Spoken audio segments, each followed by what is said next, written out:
Bonjour et bienvenue dans l'Almanach des Faits Célestes. Je suis Claire Henrion, votre animatrice astronomie, et je suis ravi de vous présenter le bulletin astronomique pour la période du 3 au 10 mars 2024, la quatrième et donc dernière phase de la deuxième lune d'hiver nord, été, sud, donc du dernier quartier, le 3 mars, à la nouvelle lune, le 10. Donc la lune, ça veut dire qu'on va la voir se lever de plus en plus tard en deuxième moitié de nuit, culminer dans la matinée et se coucher dans l'après-midi. Donc on peut la voir en fin de nuit et le matin, c'est qu'elle est décroissante. Et donc nous allons voir ce qu'elle accompagne cette semaine. Eh bien, en fait, elle accompagne pour le dernier quartier l'étoile Antares du Scorpion. Et puis ensuite, elle va être conjointe à Pluton, ça ne se voit pas, c'est le 6. Ensuite, qu'est-ce que je dis? Antares, oui, elle est le 3, oui. Conjointe à Pluton le 7. Et ensuite, donc ça ne se voit pas. Le 8, elle est conjointe à Mars et à Vénus. C'est avec le dernier croissant de Lune. Conjoint Mars et Vénus, ça, ce sera visible, quoique délicat. Et puis ensuite, elle va être conjointe à Saturne le 9, juste avant la nouvelle lune, et à Neptune le 10, juste après. Donc tout ça est invisible. Je rappelle que Saturne et Mercure étaient conjointement conjointes au Soleil le 28 février. C'était la conjonction donc Soleil-Saturne et la conjonction supérieure de Mercure, et que donc Saturne est invisible et passe du ciel du soir, où on l'a vu encore jusqu'à fin janvier, au ciel du matin, où on ne la verra que à partir du mois d'avril, en fin de nuit. Quant à Mercure, elle était dans le ciel du matin. Elle est donc passée en conjonction supérieure, soit pleine Mercure, alignement Terre, Soleil, Mercure. Et donc elle vient dans le ciel du soir, elle va pas être encore visible cette semaine. Le 10, on pourra commencer à la voir dans le ciel du soir, par de conditions excellentes, mais elle va nous offrir la meilleure, période de visibilité de l'année dans le ciel du soir. Donc en cette fin mars, la deuxième quinzaine de mars, jusqu'à à partir du 10, va être topissime pour pouvoir voir Mercure dans le ciel du soir. Donc, profitez-en dès que vous avez un horizon ouest dégagé, sud-ouest plutôt. Voilà, horizon ouest, sud-ouest dégagé. Alors, faisons le tour, eh beh, d'abord du ciel, hein, puisque en début de nuit, il n'y a pas de lune. Donc, pour observer le ciel, c'est mieux, hein, il est plus sombre et plus lumineux si les nuages ne nous en empêchent pas. Donc, je partage l'écran et nous partons sur Stellarium.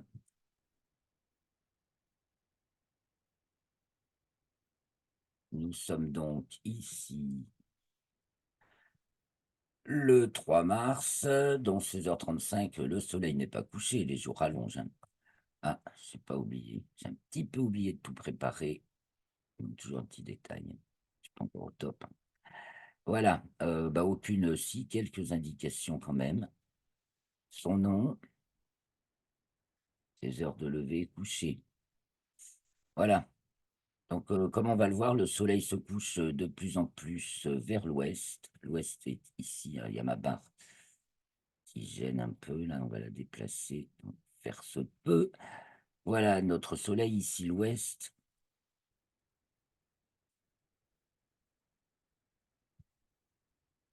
Donc, voilà, il va se coucher pratiquement à l'ouest. C'est le jour de l'équinoxe, donc le 21 mars, qu'il se couchera pile à l'ouest.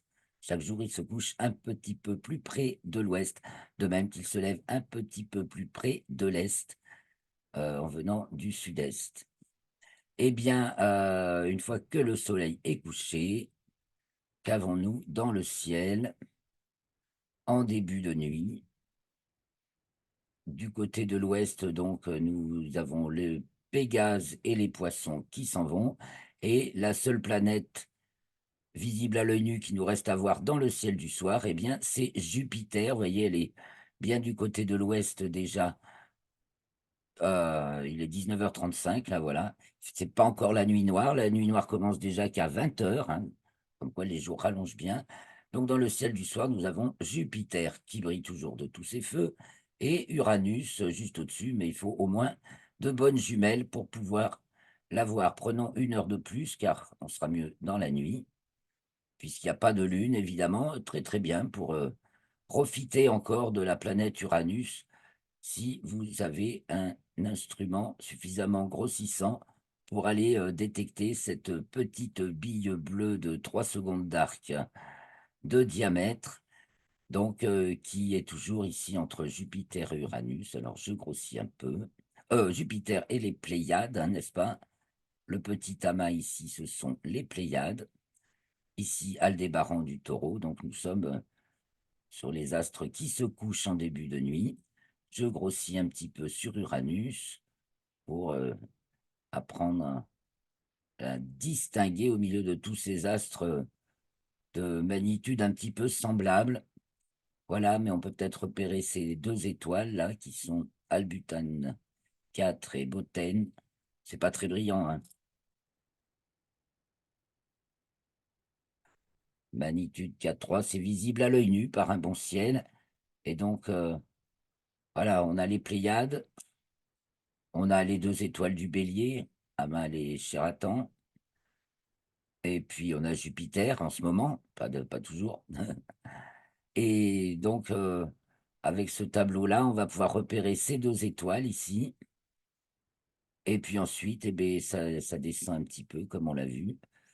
Petite cascade d'étoiles, une, deux, trois, quatrième. Eh bien, ce n'est pas une étoile, c'est la planète Uranus. Et donc, comme toutes les planètes, si on la suit attentivement de soir en soir, on va le voir qu'elle se décale par rapport aux étoiles, ne serait-ce qu'un tout petit peu pour ce qui est de Uranus et de Neptune, mais qu'on ne voit plus donc, puisque Neptune, qui est encore dans le ciel du soir, se couche peu de temps après le Soleil et va être conjointe au Soleil le 17, donc pas de Neptune non plus. Donc dans le ciel du soir, ben, qu'est-ce qu'on a qui brille? Si on se tourne vers le sud, eh bien c'est Sirius, hein. Sirius du Grand Chien, donc l'étoile la plus brillante du ciel. Et après, ben, on voit Orion dans toute sa splendeur, les Gémeaux, Procyon, donc tout ce qu'on appelle le grand G de l'hiver, que je vous remontre une fois de plus. Donc on part de Bételgeuse, la rouge d'Orion, et puis on va sur Aldébaran du Taureau, ici. On monte sur Capella du Cocher, déjà très haute. Si je mets la grille azimutale, on voit le zénith ici, vous voyez là, à près de 80 degrés de hauteur, déjà en train de redescendre, parce qu'en fait, elle passe au zénith. Pour ceux qui sont à 47 degrés de latitude terrestre, Capella passe juste au zénith. Et donc à peu près une heure plus tôt, vers 19h30 en ce moment. Ensuite, donc Capella, les Gémeaux, Castor et Pollux, la plus brillante étant Pollux, Procyon du petit chien, qui se remarque bien également, Sirius du grand chien, qu'on ne peut pas louper, bien qu'elle ne monte pas très haut dans le ciel à nos latitudes, Rigel d'Orion, la bleue, comparée à Bételgeuse, la rouge, et les trois mages, Mintaka, dans cet ordre-ci, c'est Mintaka, Alnilam et Alnitak, qui ferment la ceinture d'Orion, qui forment la ceinture d'Orion, et juste au-dessous, ben, déjà, rien qu'avec des jumelles, repérer la grande nébuleuse d'Orion qui est ici, vous voyez, on voit déjà la petite tache. Je grossis et donc si vous avez, des jumelles et mieux, une lunette ou un plutôt un télescope et beh, voilà, c'est l'objet le plus facile, l'objet du ciel profond le plus facile à distinguer. Quand on parle d'objet du ciel profond, en fait, c'est tout ce qui n'est pas étoile, mais qui, à part ce qui s'appelle galaxie, se trouve dans notre galaxie, donc la nébuleuse d'Orion, pouponnière d'étoiles, qui ne cesse de nous surprendre, hein, car encore on a fait une découverte à son sujet. Ah oui, à propos de l'eau, il y a une production d'eau et une consommation d'eau énorme et incessante au sein de cette nébuleuse. Ça fait partie des news de la semaine. Alors, continuons notre petit tour du ciel du soir. Donc, au sud, eh bien, on a le grand spectacle du grand jet de l'hiver avec Sirius, donc, qui passe au méridien, le reste étant déjà Orion étant en train de basculer à l'ouest. Si on se tourne vers l'est, eh ben, on va voir le lion qui s'élève. À sa droite, c'est l'hydre femelle. Ici, l'étoile Alphare, qui se remarque assez bien, isolée. Et donc ici, Régulus du lion. Et puis du coup, à gauche du lion, bah, si on se tourne un peu plus vers le nord, au nord-est, on voit la grande ours qui remonte. Il va tourner autour de l'étoile polaire qui est ici. Et tournons-nous donc vers le nord, au nord, en début de nuit, le dragon et la petite ours sont en train de remonter. La grande ours est plus haute déjà. Je réduis un peu. Donc nous avons Capella pratiquement au sommet du ciel. Vous voyez comme on la revoit, elle est du côté de l'ouest quand même déjà. Et puis ben, en face de la grande ours par rapport à l'étoile polaire qui est ici, nous avons Cassiopée. Donc comme toujours, ça, le ciel, ça ne change pas. Vous pouvez revenir l'année prochaine, le même jour, à la même heure, ce sera le même ciel. On va bien revenir quelques milliers d'années plus tard pour voir des petites différences. Et encore, vous pourrez quand même vous y retrouver. Alors, ben, on va rester au nord pour pouvoir passer la nuit, au moins jusqu'à minuit, et donc voir comment le ciel tourne autour de l'étoile polaire. C'est toujours un bonheur. Donc, ici, 21h35, 22h35, 23h35, 0h35, le 4, vous voyez, donc au milieu de la nuit, la grande ours est là-haut, elle plane sur le dos, et sa patte arrière est au zénith. Zénith est ici. Ça peut donc vous coucher sur le dos. Vous voyez la patte arrière de la grande ours. Voilà, au milieu de la nuit. Donc, bah, du coup, bah, Cassiopée est toujours en face de la grande ours par rapport à l'étoile polaire. Donc, elle est en bas. Et la petite ours et le dragon remontent vaillamment. Ils sont à 3 heures. Si c'était une horloge, hein, on aurait 3 heures ici, 12 heures, 9 heures, 6 heures. Et donc, remonte fièrement à droite. Tandis que s'élève du côté de l'Est, eh bien, Arcturus, Hercule et Véga de la Lyre qui se lève au nord-est. Voilà, vous avez le lever de Véga au milieu de la nuit. Au nord-est, vous avez Hercule et Arcturus. Voilà.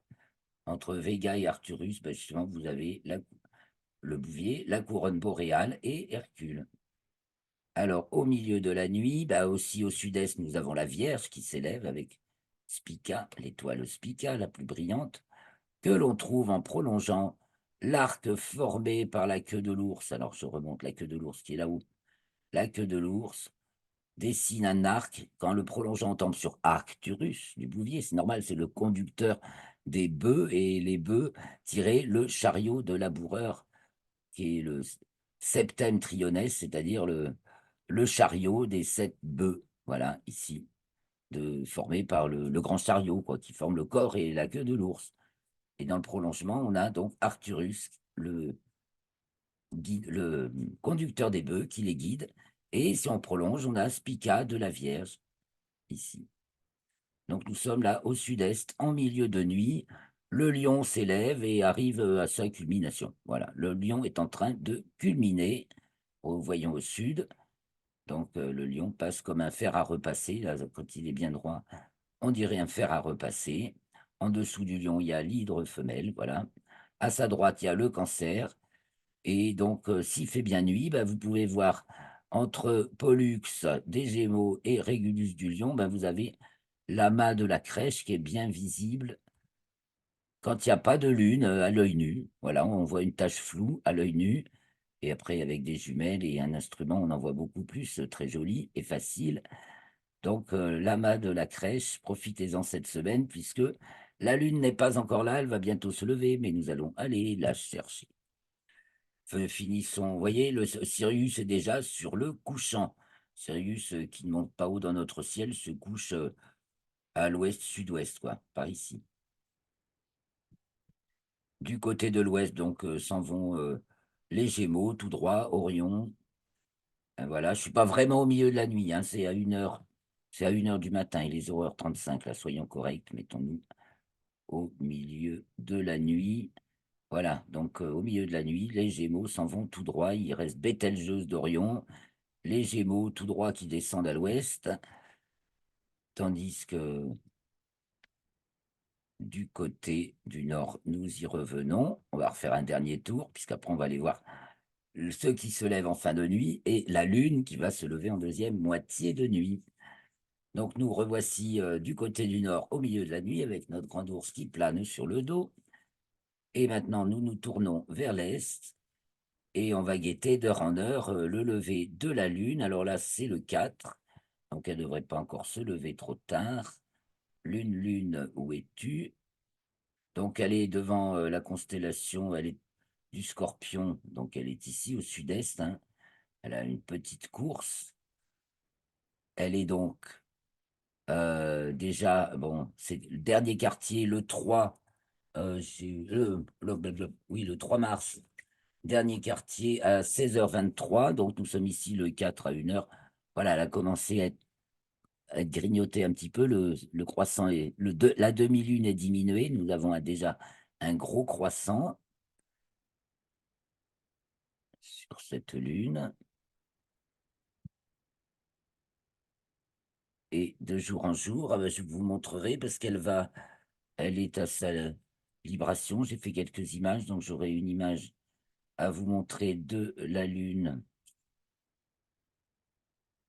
dans la nuit du 3 au 4, donc le 4 plutôt au matin. Et nous allons continuer à guetter son lever et son parcours devant les constellations de jour en jour, donc de plus en plus tard. Vous voyez, donc ça c'était la veille du... Non, le 3 à 9h59, elle est conjointe à Antares qui est là. Et donc le 4 à 1 heure du matin, elle est déjà là. Donc, on va prendre quelques heures de plus parce qu'on va voir qu'elle va se lever de plus en plus tard.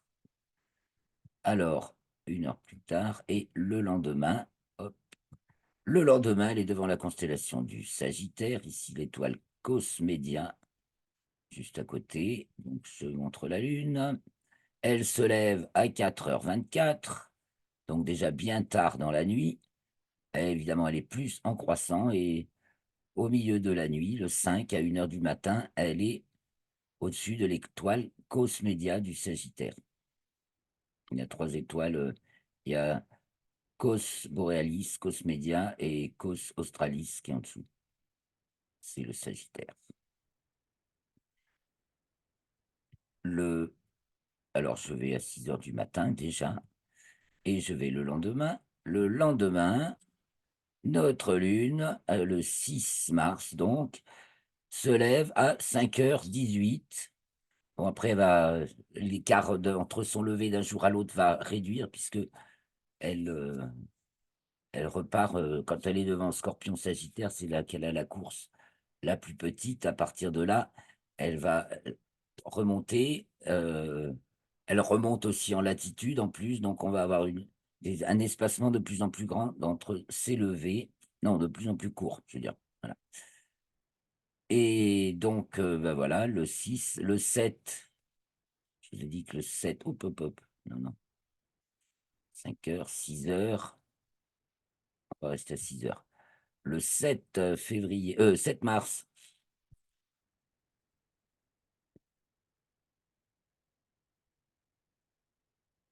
Ah, je peux couper les contrôles de la Réunion.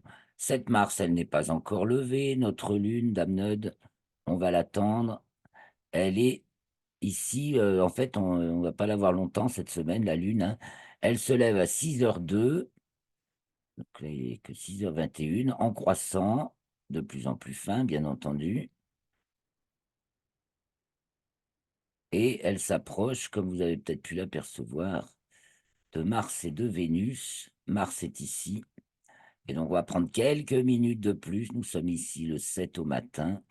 Et c'est vraiment déjà dans les fortes lueurs de l'aube que on peut distinguer Mars, qui brille pas très fort, mais qui maintenant est plus haute et se lève un peu plus tôt que Vénus, et Vénus qui brille fort, mais de plus en plus bas, se levant de plus en plus, euh, de, avec de plus en plus tard par rapport au Soleil. Donc un temps de présence dans le ciel avant le jour de plus en plus réduit. Alors, ben, on va quand même aller jusqu'au lendemain. C'est le jour du dernier quartier, le 8, du dernier croissant, pardon. Non, pas une heure, un jour. Ah, le jour du dernier croissant de lune. Voilà, elle se lève juste, 6h36. On va se prendre, il est 6h42. Je me mets à 6h45. Allez, soyons fous. 6h50. Alors évidemment, ça c'est l'heure chez moi. Le tableau va être le même, mais avec forcément quelques minutes de décalage selon votre localisation. Si vous êtes à l'est, c'est plus tôt. Si vous êtes à l'ouest, c'est plus tard. Et essentiellement, bon, nord-sud, un petit peu aussi de différence. Ça va être surtout est-ouest qui fait la différence. Donc le 8 au matin, c'est déjà le dernier croissant de lune pour nous. La nouvelle lune a pourtant lieu le 10, mais il n'y a rien à voir le 9. C'est le 8 au matin qu'on peut voir le dernier croissant, bien sûr, encore assez gros du coup, de combien? De 6-9%, presque 7% encore. Ça, il y a certains croissants, ils sont de à peine 1%, mais là, celui-là, il est de 7%. Et alors, donc, au-dessus, il y a Mars, et à sa gauche, il y a Vénus. Voilà, donc pour dernier croissant, conjoint Mars, et bien en dessous, quand même. Je trace l'écliptique pour se rendre compte, bien en dessous, la Lune est conjointe à Mars, les deux sont au sud de l'écliptique, et donc la Lune est bien en dessous de Mars. Ceci dit, à partir du 5, elle remonte, mais elle était au plus bas là, hein, elle est au plus bas au moment du dernier quartier, pratiquement. Elle atteint sa déclinaison minimale le 5 mars, donc par rapport au plan de l'équateur que je trace. Plan de l'équateur, ben là je ne le vois pas. J'enlève le sol, je ne le vois pas davantage. Je réduis mon image. Ah oui, il est loin. Il est là. Donc, elle est au plus bas par rapport au plan de l'équateur. D'ailleurs, je trace la grille équatoriale, voilà, ici. Donc, elle est en déclinaison sud maximale, hors limite zodiacale sud, en dessous des limites que peut atteindre en dessous de la déclinaison qu'atteint le Soleil au solstice de décembre. Elle est très bas. Et puis, elle est bas aussi par rapport à l'écliptique. Donc, l'écliptique s'est tracé en jaune ici. Et donc, elle va remonter à partir du 6. Du 6. Voilà, 2h05. On va faire le petit résumé des événements de la semaine. Ensuite, que nous reste-t-il à dire? Ben voilà, parce que c'est tout ce qu'on va voir. Après, on verra plus rien, hein. Après, c'est fini pour ce qui est de la visibilité de la Lune. Donc, du 8 au 10, et nous, le premier croissant, on le verra le 11. Pas de lune dans le ciel, du tout, dans le ciel, voilà. Eh bien, nous avons fait un petit peu le tour, là, je crois, avec Stellarium. Si vous étiez là, vous me diriez ce que j'ai oublié. Alors, toujours merci pour vos commentaires. Merci beaucoup de participer, de suivre. Un petit j'aime, c'est encourageant. Abonnez-vous donc aussi, s'il vous plaît. C'est chouette si vous êtes abonné. Ça fait plus connaître la chaîne. Et puis, si vous pouvez me soutenir avec un petit tip, c'est très bienvenu. Merci beaucoup pour poursuivre ce minutieux travail de euh, scribe du ciel. Voilà comment je pourrais l'appeler. De suivre pas à pas les événements célestes pour nous connecter directement terre-ciel. Ça, c'est du concret. Alors, je quitte un peu Stellarium, on fait un petit résumé de la semaine sur la fiche PDF. C'est ici, donc je partage toujours. Donc là, c'est bon. quatrième phase de la deuxième lune d'hiver nord, été sud du dernier quartier, le 3 mars, 16h23, à la nouvelle lune, le 10 à 10h, pétante. 9h, temps universel. Donc, nous commençons la période le dimanche 3 mars, à 9h59 avec la lune conjointe à Antares. Le dimanche 3 mars, nous avons en héliocentrique Mercure conjoint Neptune et à 12h09 et le dernier quartier de lune à 16h23. Les événements du lundi 4 en héliocentrique, Mercure entre dans le signe du Bélier à 3h43 et en géocentrique, lundi 4 mars, la lune entre dans le signe du Capricorne à 22h15. Donc le dernier quartier est dans le signe du Sagittaire. La lune est dans le signe du Sagittaire, 14e degré, et le soleil, celui des Poissons. Pour le dernier quartier, la lune est devant la constellation du Scorpion. Le soleil est actuellement devant celle du Verseau. Mardi 5, donc je vous l'ai dit, elle atteint sa déclinaison minimale, la lune, à 3 heures pile.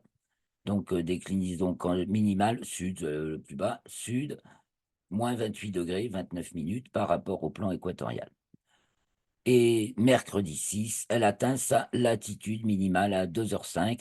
Donc là, c'est par rapport au plan de l'écliptique. Elle est à ce qu'on appelle le ventre du dragon, à 5 degrés 13 minutes, en dessous du plan de l'écliptique. Ça, c'est complètement régulier. C'est le cycle des nœuds, hein. L'axe aile et ventre du dragon est perpendiculaire à l'axe des nœuds. L'axe des nœuds, c'est quand la lune est dans le plan de l'écliptique. Et puis les ailes, c'est quand elle est au maximum au-dessus. Et le ventre, quand elle est au maximum en dessous. Jeudi 7 mars à 1h38, la lune entre dans le signe du Verseau. Et elle est conjointe à Pluton à 3h21 dans le déjà deuxième degré du signe du Verseau, parce qu'en ce moment, toutes les planètes sont directes et avancent, même les lentes, relativement rapidement. Le jeudi 7, 6h25, nous avons Mercure qui arrive devant la constellation des Poissons. Elle est alors dans le 25e degré du signe des Poissons. Elle va rester devant cette constellation des Poissons jusqu'au 18 mai, car elle va être rétrograde, Mercure, du 1er au 22 avril. Donc elle va faire sa boucle de rétrogradation devant les Poissons. Jeudi 7 mars, 8h44, Neptune atteint sa latitude minimale par rapport au plan de l'écliptique en géocentrique. C'est une toute petite courbe, légèrement descendante pour l'instant, enfin, sur le très long cycle de Neptune qui est de 164 ans. Ça suit. En héliocentrique, elle descend tout le temps en ce moment, et en géocentrique, selon sa position, elle monte et elle descend, mais à la fin de l'année, elle est un peu plus descendue que montée. Jeudi 7 à 12h, la Lune rentre dans les limites zodiacales puisqu'elle a atteint sa déclinaison minimale. Elle remonte donc depuis le mardi 5, 3 heures du matin, et elle rentre dans les limites zodiacales sud à 12h. Elle est alors dans le 7e degré du signe du Verseau. Jeudi 8, alentours de 7 heures, donc un peu plus tôt si vous êtes à l'est, un peu plus tard si vous êtes à l'ouest. Dernier croissant de lune de cette lunaison, visible à l'œil nu de presque 7%, donc plus de 2 jours avant la nouvelle lune, 51 heures, et donc devant la constellation du Verseau, donc à l'est-sud-est, dans le signe du Verseau, dans la constellation du Capricorne, et pratiquement simultanément à 7h50, la Lune est conjointe à Mars, donc dans le 19e degré du signe du Verseau, devant la constellation du Capricorne, comme nous l'avons vu tout à l'heure. Voilà, c'est le spectacle de la semaine, car il y a vraiment tout est invisible ou presque. La Lune ensuite, non, c'est Mercure, vendredi 8 mars, qui est conjointe à Neptune en géocentrique. Vous voyez, en héliocentrique le 3, en géocentrique le 8, mais c'est totalement invisible puisque Neptune n'est plus visible et que Mercure ne l'est pas encore. c'est dans le 28e degré du signe des Poissons. Nous sommes toujours vendredi 8, mais en fin de journée, 19h55, la Lune est conjointe à Vénus, 27e degré du signe du Verseau, devant la constellation du Verseau. Et donc, comme on a vu tout à l'heure, mais Vénus devient très, très délicate à voir. Samedi 9 mars à 2h03, la Lune entre dans le signe des Poissons, puis elle est conjointe à Saturne le même jour, en fin de journée, à 19h23, et c'est donc invisible. Saturne, donc actuellement, est dans le 11e degré du signe des Poissons, devant la constellation du Verseau. Et du coup, Vénus arrive aussi devant la constellation du Verseau à 21h36 le samedi 9. Elle est alors dans le 28e degré du signe du Verseau. Et elle va rentrer dans le signe des Poissons le 11 mars. Toujours samedi 9 mars, en héliocentrique, Mercure entre dans le signe du Taureau. Vous voyez donc, elle est entrée le 4 dans le signe du Bélier, le 9 dans celui du Taureau. Elle est en pleine accélération en héliocentrique car elle s'approche de son périhélie qui est en Gémeaux. Ce sera donc pour bientôt. Dimanche 10, Mercure en géocentrique entre dans le signe du Bélier. Donc Taureau en héliocentrique, Bélier en géocentrique. Et la Lune est au périgée à 8h04, soit 2 petites heures avant la nouvelle Lune. C'est donc la nouvelle Lune la plus proche de l'année, bon, on la voit pas, mais en plus, le périgée, c'est le plus proche de l'année également. C'est-à-dire que au moment de cette nouvelle Lune, la Lune est au plus près de la Terre qu'elle ne peut l'être, pratiquement plus près de l'année, quoi. C'est, très proche et il se passe plein de trucs invisibles. Donc la conjonction à Saturne et puis la conjonction à Neptune le dimanche 10 à 20h45 et entre-temps 17h32, Mercure passe en déclinaison nord, c'est-à-dire qu'elle passe au-dessus du plan de l'équateur et elle est dans le premier degré du signe du Bélier.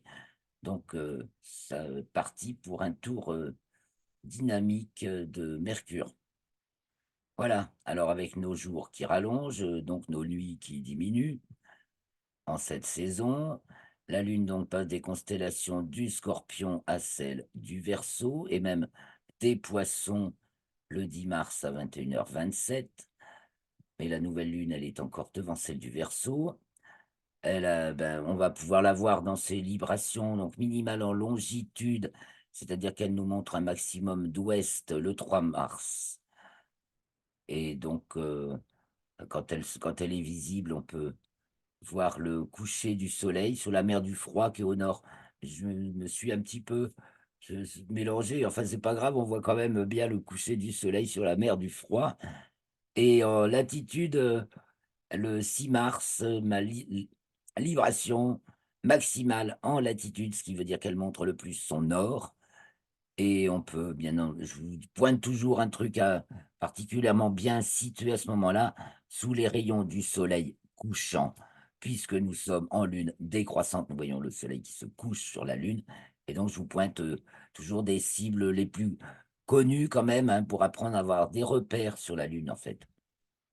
Voilà, donc les planètes, grand bouleversement dans l'ordre de visibilité des planètes, puisque je vous l'ai dit, Mercure passe du ciel du matin à celui du soir, mais elle n'est pas encore visible. À partir du 10, on pourra la chercher quand même. Neptune n'est plus visible le soir. Jupiter est bien visible. Uranus est tout à fait observable. Vénus devient difficile à voir dans le ciel du matin et Mars est encore difficile à voir également. Et après Mars se lève Saturne, mais encore vraiment dans le sillage du Soleil, donc invisible. Nous avons la petite planète Juno à l'opposé du Soleil. Et si vous voulez vous amuser avec Vesta, qui est quand même un des astéroïdes les plus brillants, quoique là de magnitude 8, des fois elle est à 6. Elle est près de la nébuleuse du Crabe, devant laquelle elle a fait en fait sa boucle de rétrogradation. Et toute la semaine, on peut la voir faire comme si la nébuleuse du Crabe était juste le centre et elle pivote autour, de droite à gauche. L'image est dans l'article, donc je vous invite toujours à regarder l'article beaucoup plus complet et avec des images qui illustrent tout ce qu'il y a à voir dans ce que je dis, ou pour comprendre, même si ça ne se voit pas. Voilà, mais encore, le dernier croissant de lune, l'ultime croissant, est pour Cuba et l'extrême nord-ouest de l'Amérique du Sud et centrale. Non, ça, ce sera le nouveau croissant. C'est le croissant primeur. Pourront apercevoir le 10 au soir en Amérique. Le croissant ultime, il est pour le dernier croissant donc là, de cette lunaison présente, et pour la Nouvelle-Calédonie et la Nouvelle-Zélande. Et puis, du coup, nous avons Mercure qui sort du champ du coronographe Lascaux C3, donc l'environnement immédiat du Soleil, le 8 mars, et Saturne le 9 mars. Et puis alors après, il y a, pour les très très chanceux dans des conditions atmosphériques absolument excellentes, eh bien, il y a possibilité de voir le Gegenschein, c'est-à-dire le reflet de la lumière zodiacale, donc encore plus délicat à voir que la lumière zodiacale, qui se trouve qui est sous le lion. Ça forme un cône de lumière sous le lion. Le lion culmine en milieu de nuit, comme nous l'avons vu, et c'est plus à voir quand c'est penché sur l'horizon. Donc un peu plus tard, vers le couchant, peut-être. En tout cas, moi, je l'ai jamais vu, le Gegenschein, mais bon, c'est Guillaume Canet qui en parle souvent, savoir que ça existe, il n'y a pas que lui, et qui signale toujours quand il y a une possibilité de le voir. Voilà, mes chers amis, nous allons continuer avec quelques images. Bah, tiens, on va les ouvrir directement. Les images que vous trouverez dans l'article. Alors bah, là, c'est une image toute simple, animée, bien sûr, de la pleine lune, ou juste avant la dernière pleine lune, donc 26 février, c'était, puisque 25 février, la pleine lune était le 26, qui se dévoile, voilà, un vilain paquet de nuages elle se découvre.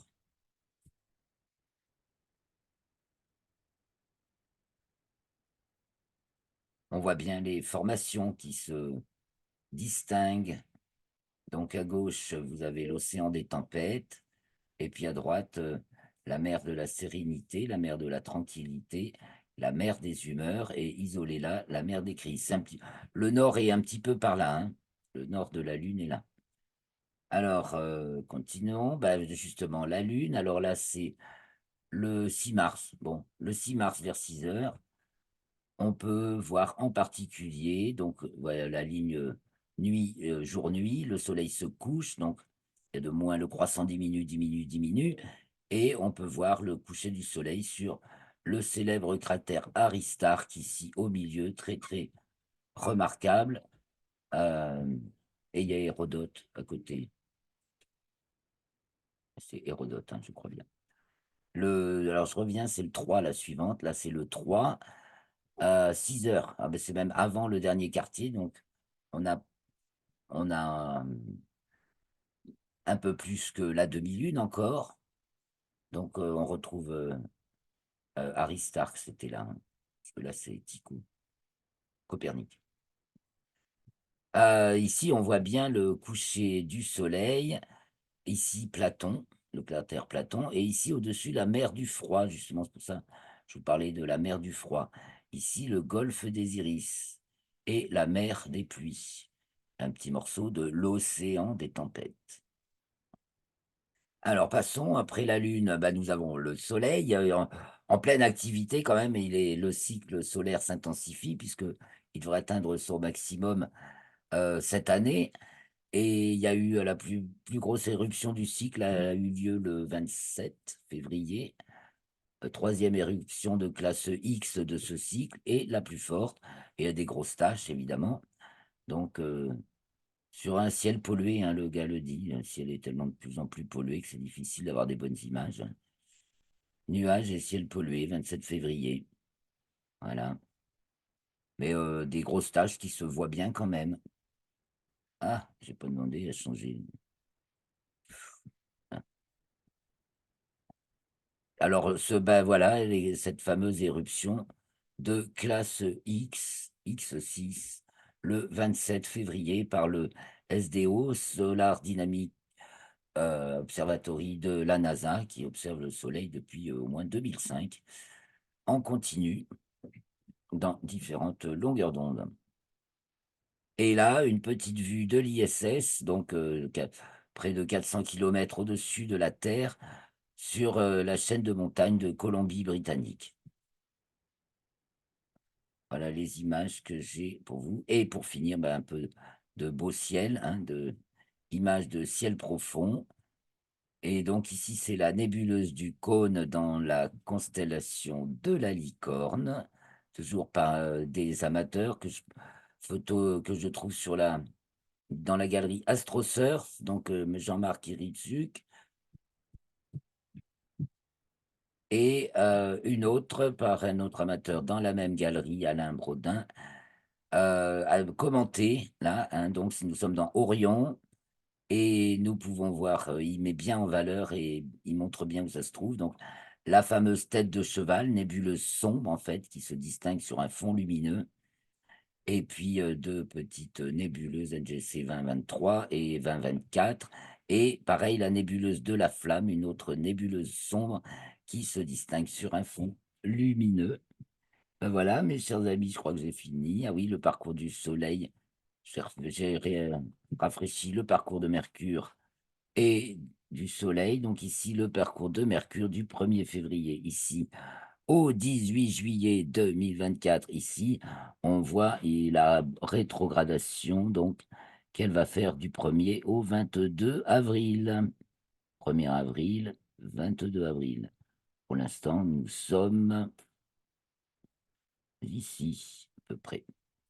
Elle arrive, elle est devant la constellation du Verseau et elle arrive devant les Poissons bientôt. Et puis, bah, pour finir, il y a celui du Soleil, pareil, hein, que je réactualise, mais lui, c'est le maître, le guide devant les étoiles. Il trace toujours le même parcours chaque année. C'est ce qui fait notre calendrier. Et donc là, c'est le parcours du 1er février au 31 août. On voit le plan de l'équateur. Donc, c'est l'écliptique, si vous voulez, qui est tracé en jaune. Le plan de l'écliptique, c'est le tracé que fait le Soleil dans le ciel visuellement. Et donc, quand ce tracé coupe le plan de l'équateur, ben, nous avons l'équinoxe, le 0 degré du signe du Bélier, qui se produit devant la constellation des Poissons, hein. Mais la constellation des Poissons aujourd'hui ne date que d'il y a un siècle, hein. Quand on parle des grandes ères de la précession des équinoxes, en fait, on découpe pas les constellations avec cette découpe qui date d'un siècle par l'Union astronomique internationale, mais on découpe le cycle en 12 parts égales.